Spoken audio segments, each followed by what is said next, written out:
कृष्ण गुप्ता सूर्यकोशी भारत से। आज हम लोग हैं नरपतगंज प्रखंड में और हमारे साथ हैं आरटीआई स्पेशलिस्ट प्रसन्नजीत कृष्ण जी से। आगामी विधानसभा चुनाव को लेके हम लोग कुछ अहम सवाल का जवाब इनसे जानने पहुंचे हैं इनके पास। हमारा पहला सवाल सर आपके लिए ये है कि नरपतगंज क्षेत्र से आप उम्मीदवार बनने जा रहे हैं, अपने इस क्षेत्र के लिए क्या किया है और ऑन रिकॉर्ड आप क्या मतलब पहल उठाए हैं नरपतगंज वासियों के लिए? जी, जहाँ तक नरपतगंज क्षेत्र में काम करने को लेकर के है, तो सबसे पहली बात ये है, जो पूरे जिला भर के सभी लोग मुझे भ्रष्टाचार विरोधी गतिविधि को लेकर के आंदोलन करने के तौर पर ही लोग जानते हैं। मुझे एक पॉलिटिशियन के तौर पे नहीं जानते हैं। ख़ास तौर पर आरटीआई के माध्यम से बहुत सारे गबन को उजागर करने का मामला हो, या फिर ब्लॉक में भ्रष्टाचार से जुड़ा हुआ कोई भी मामला हो, एलपीसी बनाने में रिश्वतखोरी हो, या जाति निवास या छात्र से जुड़ा हुआ जो भी समस्या होता है, उससे जुड़ा हुआ मामला को हम उजागर करते हैं। ख़ास तौर पर हमारे क्षेत्र में, हम लोग बाढ़ पीड़ित क्षेत्र में हम खुद बिलोंग करते हैं, तो उसको लेकर के भी एक रोड मैप जो बाकायदा बिहार सरकार को बना करके भेजे हुए हैं, जो हमारे वेबसाइट पे भी दिखेगा। और कोई ऐसा विभाग नहीं है आम जनमानस से जुड़ा हुआ जिसमें कि हमने सहयोग नहीं किया या पहल नहीं किया है। ये सभी चीज़ें जहाँ तक ऑन रिकॉर्ड दिखाने की बात है, तो हमारा जो अपना वेबसाइट है, उस वेबसाइट पर आपको सारा डिटेल मिल जाएगा, और हमने क्या किया है, क्या नहीं किया है, जो मामले हमने उजागर किए हैं उसका वर्तमान स्थिति क्या है, या यदि सरकार से हमने किसी समस्या का समाधान का मांग किया है तो उस पर सरकार का अभी तक क्या स्टेटस है, वो सारा आपको मेरे वेबसाइट पर ऑन रिकॉर्ड मिल जाएगा। आपने भ्रष्टाचार के खिलाफ कितने जन आंदोलन किया है नरपतगंज में, और क्या उसका ऑन रिकॉर्ड आपके पास स्टेटस है? देखिए, भ्रष्टाचार के खिलाफ जहाँ तक लड़ाई की बात है, तो यह किसी से छुपा हुआ नहीं है। भ्रष्टाचार विरोधी गतिविधि को लेकर के प्रशासनिक पदाधिकारी यहाँ पे मेरे द्वारा उठाए गए 2 मामले में 2 अलग अलग थाना प्रभारी निलंबित हो चुके हैं, और यह किसी से छुपा हुआ नहीं है। और यही परिणाम रहा कि बहुत ही जल्द मेरे ऊपर एक के बाद एक मुकदमे दर्ज होते चले गए, और भ्रष्टाचार के विरोध में लड़ने और आवाज़ बुलंद करने का ही परिणाम रहा कि मुझे जेल तक जाना पड़ा है। 2017 में बाढ़ की समस्या से आपके नरपतगंज वासियों को काफ़ी सामना करना पड़ा था, और बाढ़ समस्याओं को लेके कोई भी प्रशासनिक तौर पे समाधान नहीं निकला था। उस टाइम में आप अपने क्षेत्रवासियों के लिए किस हद तक सहायता प्रदान किया था आपने? देखिए, एक सामाजिक संगठन को लेकर के हमारी अपनी जो क्षमता है, उसके तहत हम लोगों ने नाश्ता वगैरह, चाहे जो भी हो, दवाई, मतलब अपने हैसियत के हिसाब से हम लोगों ने वितरण करवाया था। सरकार और प्रशासन के द्वारा जब राहत सामग्री उपलब्ध नहीं करवाया जा रहा था, तो हम लोगों ने यहाँ पे बाकायदा एनएच मार्ग को बाधित कर विरोध प्रदर्शन किया, जिसके बाद लोकल जो प्रशासनिक पदाधिकारी हैं वे लोग आए और राहत शिविर चलाने को लेकर के आश्वासन दिए ही नहीं, बल्कि ये साथ में लेके गए अपने गाड़ी से, और फिर खाना सामग्री का जो भी सामान था वो बाकायदा सभी स्कूलों में दिया गया। और मैं स्वयं लड़ा करके जिस विद्यालय में जो राहत शिविर चलाने का योजना दिया गया था, वो मैं खड़ा रह करके मैं उसको चालू करवाया, और इससे विरोधी और जो भी मुझसे नाराज़गी रखने वाले लोग हैं, उन लोगों ने साजिश कर मेरे ऊपर पहला मुकदमा 2017 का बाढ़ में ही दर्ज करवाया था। नरपतगंज पीएससी कर्मी और डॉक्टर से लड़ाई झगड़े को लेकर सभी पीएससी कर्मी हड़ताल पर चले गए थे, और उस पर आपकी क्या पहल रही थी? देखिए, ये एक ऐसा मामला था जिसमें जो एंटी रेबीज दवाई इंजेक्शन होता है, उसका टीकाकरण को लेकर के ये विवाद हुआ था, मुझे याद है। इसमें ख़ास तौर पर जिन लोगों ने दवाई का मांग किया था, वो दवाई उपलब्ध नहीं होने के वजह से, जैसे उनका आरोप था, को लेकर के मारपीट कर दिया गया था, बदतमीजी हुई थी डॉक्टरों के साथ। उसको लेकर के डॉक्टर जो है कार्रवाई करवाने को लेकर के डॉक्टर हड़ताल पे चले गए, और परिणाम ये रहा, जो एक तो ख़ास तौर पर हम लोग का जो स्वास्थ्य का स्थिति है, अस्पताल का स्थिति है, वो सबसे चरमराया हुआ स्थिति है, और सबसे पिछड़ा क्षेत्र में हम लोग आते हैं।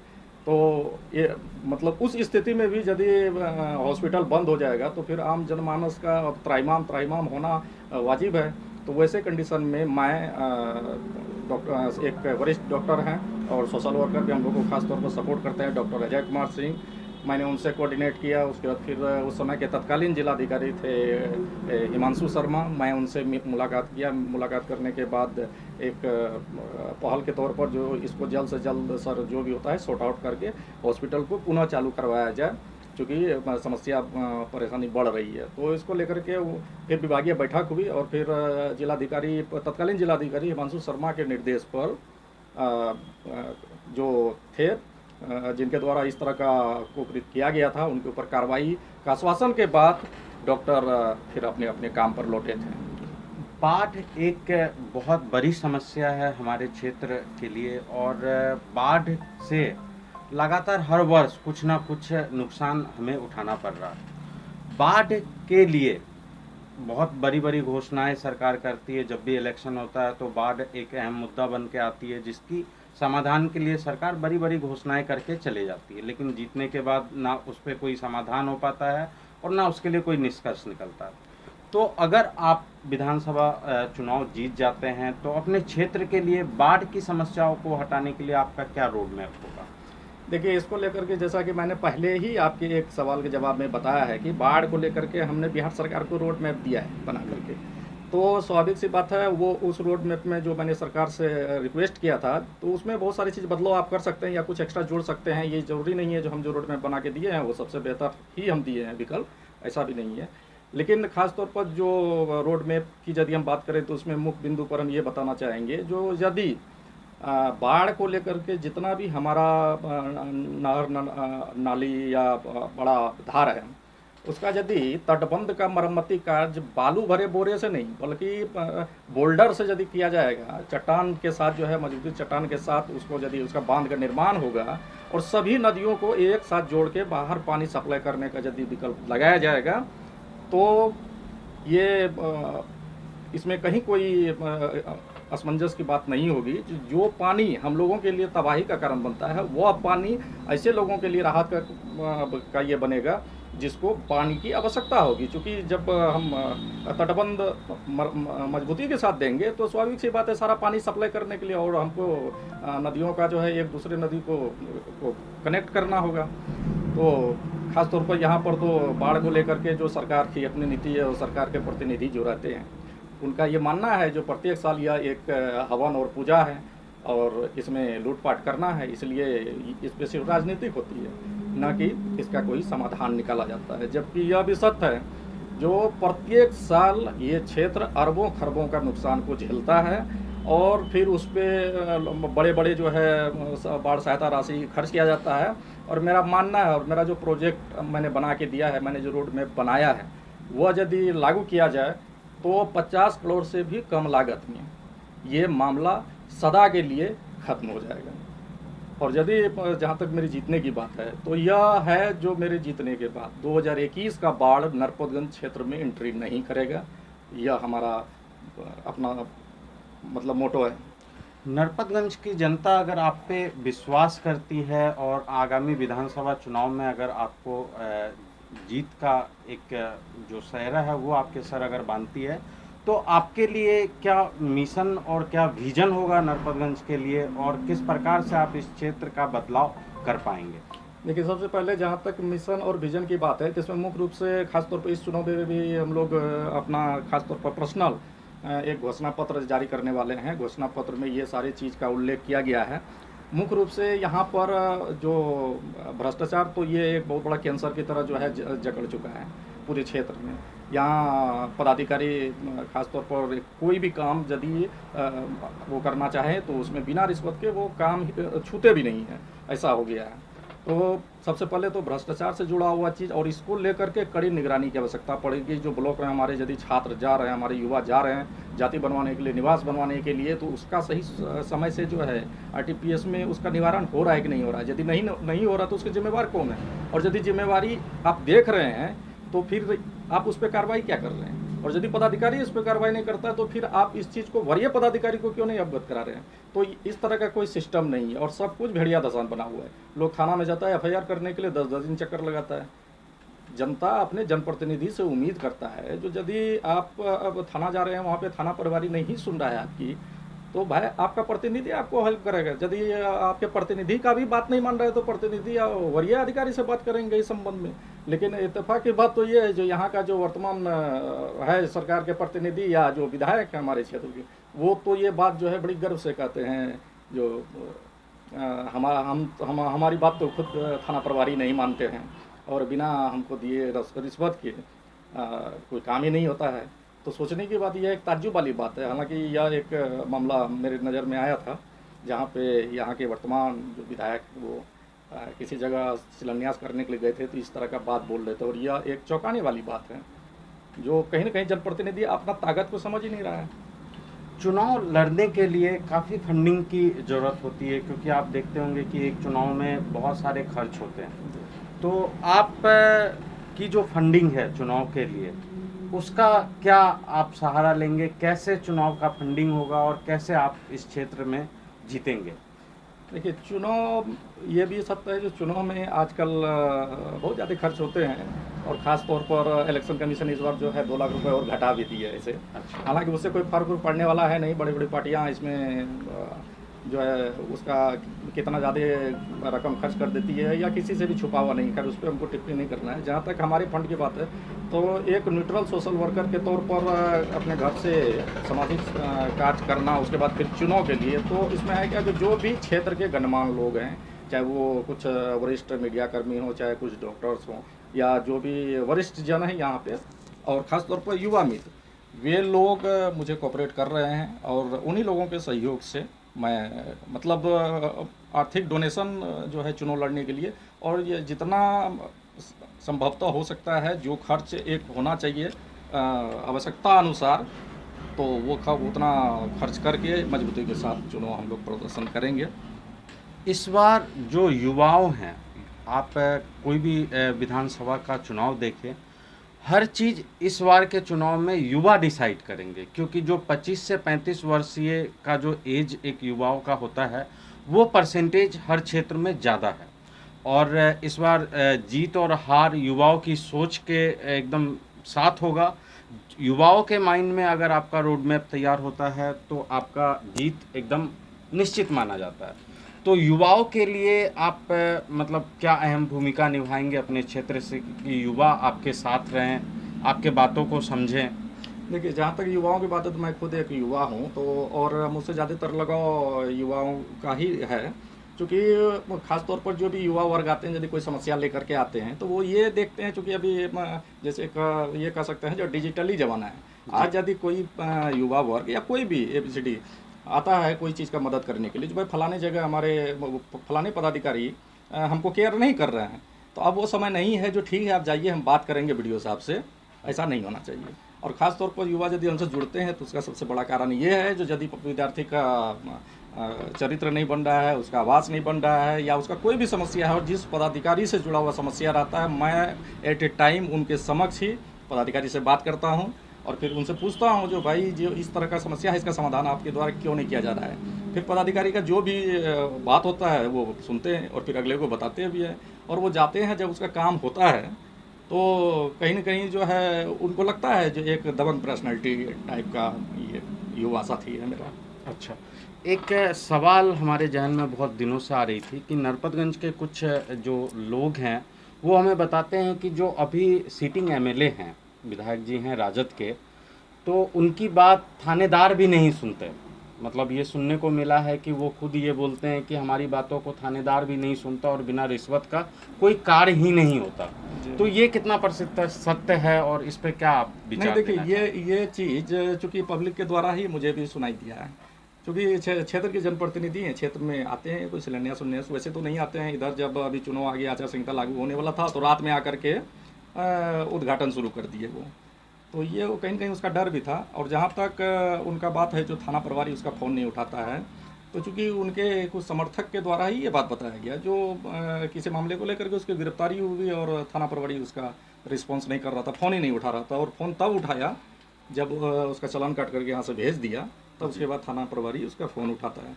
तो कहने का मतलब है, जो पब्लिक ये चीज़ तय करे, जो हमको कैसे विधायक को चुनना है, जो जिसका फ़ोन उठाए पदाधिकारी, या फिर घंटी बजते रहे और मरमस करके विधायक जी बोले जो हमारा तो फ़ोन ही नहीं उठ रहा है, तो कहीं न कहीं इसमें उस जनप्रतिनिधि के अंदर बहुत सारी खामियां हैं, कमियां हैं, और खुद लोकतंत्र में उसको कितना अधिकार मिला हुआ है। और ये दुर्भाग्य की बात है, जो एक जीता हुआ विधायक ये कर रहा है, जो हमारा फ़ोन नहीं उठा रहा है। भैया, लोकतंत्र में जो संवैधानिक जो अधिकार आपके पास है, आप उसका क्या इस्तेमाल कर रहे हैं? तो आप ये चीज़ आप बोल कैसे सकते हैं? जनता आपको नेतृत्व करने के लिए दी है कि ये करने के लिए, जो भाई थानेदार फ़ोन नहीं उठा रहा है, भाई ये तो गजब तरीके की बात है। आपसे एक आखिरी सवाल हमारी रहेगी कि आपने इस क्षेत्र के नामचीन उद्योगपति मूलचंद गोलछा और एनडीए के वरिष्ठ नेता अजय झा जी के अंगरक्षक के मामले में, जो कुछ हाल ही के दिनों में एक मामला आया हुआ था कि उनकी वेतन भुगतान नहीं हो रही है, तो उस पर आपने आवाज़ उठाया था। क्या आपको थोड़ा सा डर या इस टाइप का कुछ भी लगा कि आवाज़ उठा रहे, कल हो के कोई आपत्तिजनक चीज़ आपके साथ घटित हो जाए? नहीं, देखिए, डर तो मान के चलिए, डर तो खैर हर किसी को, इंसान को डर होना भी चाहिए, और संयमता अपने आप में एक बड़ी चीज़ है। अब जहाँ तक बात रहा, जो ये चूँकि एक के बारे में जैसे आप बता रहे हैं, जो जाने माने उद्योगपति हैं और एक एनडीए के बड़े नेता हैं और सीमांचल कंस्ट्रक्शन के वे मालिक भी हैं, तो कहीं न कहीं ये पैरवी पावर पॉइंट में। लेकिन यह भी चीज़ सत्य है, जो कानून से ऊपर कोई नहीं है, और शायद यही वजह रहा था जब मैंने उनके बॉडीगार्ड का वेतन भुगतान का मामला उठाया था, तो उसमें उनके ऊपर वारंट तक निकल गया था। जबकि यह चीज़ सोच करके सभी हैरत कर रहे थे, जो चूँकि ज़िला में नामचीन लोगों में से 1 या 2 नंबर पे आने वाले लोग हैं वो, और उनका विरोध करने के लिए यदि कोई जा रहा है तो सबसे पहले क्षमता होना चाहिए, न्यूट्रल होना चाहिए। यदि आप न्यूट्रल हैं तो फिर आपको किसी भी चीज़ से डरने की ज़रूरत नहीं है। और मैं एक न्यूट्रल, एक आरटीआई एक्टिविस्ट, सामाजिक कार्यकर्ता और के हैसियत से मैंने जनता को ये बताने का काम किया, और परिणाम ऐसा हुआ कि विभागीय कार्रवाई हुई, उसमें वारंट तक निकला था, वारंट तक निकला। फिर बाद में कोर्ट से जो है उस मामले को लेकर के उन लोगों ने जो भी पहल किया हो, तो इस तरह का स्थिति है। और यही नहीं, बल्कि वो जो पैसा वेतन का जो मामला था, उसके बाद इससे जुड़ा हुआ और भी बहुत सारा मामला निकला, जिसमें कई लोग राइस मिल वगैरह बना करके जो है आराम से सोए हुए थे, जिसको पैसा लौटाना है, लौटा नहीं पा रहे थे। वैसे वैसे मामले 7,500 मामले निकले अररिया जिला में, वो एक आरटीआई का ही कमाल था। और लगभग 115 करोड़ के आसपास का रिकवरी का नोटिस, एफआईआर दर्ज होकर सब कुछ जा रहा है, जो फाइल वर्षों से ऑफिस में लंबित था। आप हमारे चैनल के माध्यम से जो नरपतगंज के वोटर्स हैं, उनको क्या संदेश देना चाहेंगे 2020 के लिए?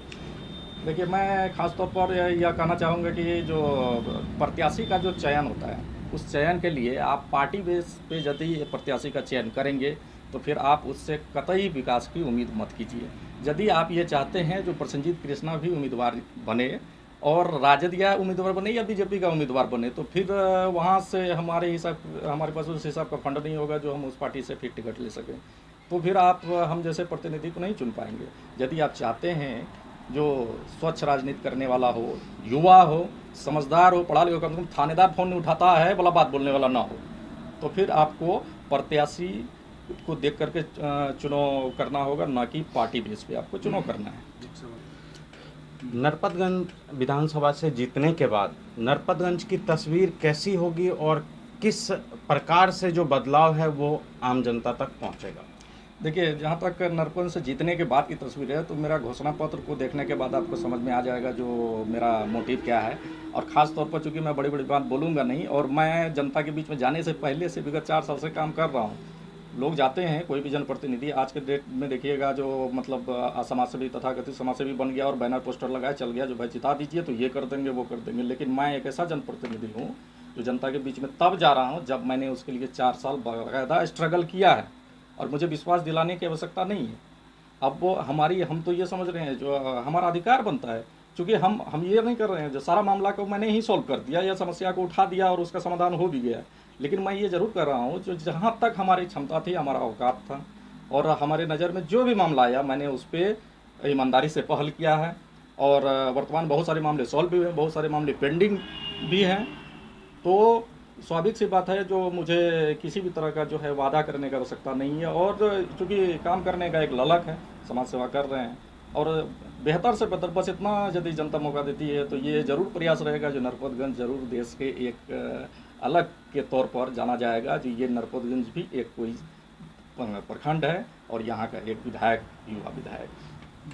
आप देख रहे थे सुरकुशी देखिए, और सबसे अंत में सूर्यकोशी मीडिया के माध्यम से जिलावासी से अपील करना चाहेंगे, युवाओं से अपील करना चाहेंगे, जो 7 नवंबर को मतदान होना है, आप अपने मत का ही प्रयोग करेंगे, क्योंकि यही एक दिन है जहां पे आप लोकतंत्र को मजबूत करने के लिए सब कुछ कर सकते हैं, तो उसको चूकना नहीं है। और सभी अपने अपने बूथों पर जा कर के मतदान करेंगे, और मतदान या किसी भी कीमत पे नहीं छूटा, दूसरे को प्रेरित करेंगे। और यह समझ लें, जो आपके 5 साल का कार्यभार और आपके विकास की स्थिति या गाथा जो भी लिखा जाएगा, वो 7 तारीख के ही दिन लिखा जाएगा। इसलिए उसमें कहीं कोई चूक नहीं होना है। और ख़ास तौर पर जो है मेरे युवा साथियों से अपील है, जो वे लग कर बढ़ चढ़ कर वोटिंग परसेंटेज को बढ़वाने का काम करेंगे। आप देख रहे थे सूर्यकोशी भारत, मैं किशन गुप्ता आपके साथ सूर्यकोशी भारत पे। और आज हम लोग खास बातचीत कर रहे थे प्रसन्नजीत जी से, और हम चाहेंगे कि नरपतगंज की तस्वीर ज़रूर बदले, और जो चुनाव है उसका जो रिजल्ट आने के बाद ये देखना दिलचस्प होगा कि नरपतगंज के क्षेत्र का सेहरा किनके सर बनता है। आप देखते रहिए सूर्यकोशी भारत।